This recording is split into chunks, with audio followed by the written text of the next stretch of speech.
Normandy was a big thing. It was historic, but just how big was it really? How did that date, June 6, 1944, change history?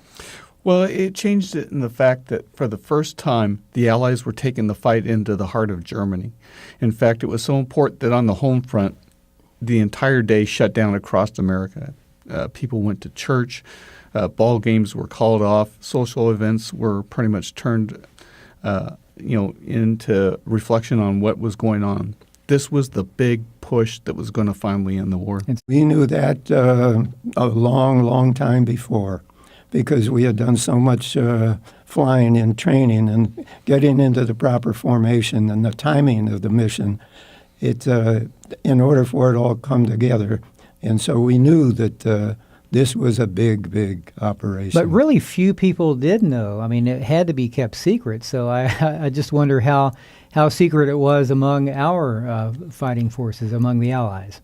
We were complete darkness as far as the total operation was concerned. Even that training operation that was a big disaster at Slapton Sands, we knew nothing about, and the general public, they didn't even announce the people who were killed to the families for a long time. After we got out of the cloud bank, there was only about 2 minutes to the drop zone. And at the same time, it was some of the heaviest anti-aircraft fire that we encountered.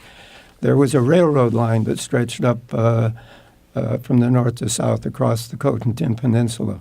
And the Germans had put anti-aircraft guns on those railroad lines, on rail cars.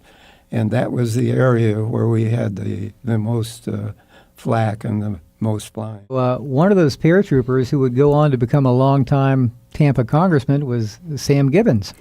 Indeed, a great Floridian and a great American. Mr. Gibbons had graduated from the University of Florida and had been drafted and enlisted in, I think, 1942 and joined the paratroopers. And he was one of thousands of Americans who landed behind enemy lines.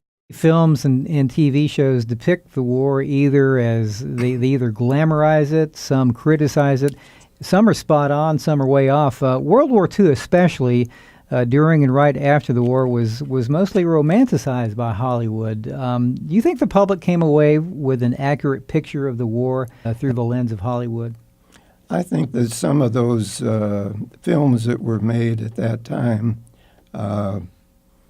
probably did a little bit of that as far as theatrics were concerned, but they were trying to portray the difficulty of the mission and what those people really ran into. And some of the things they did were heroic, no question about it at all.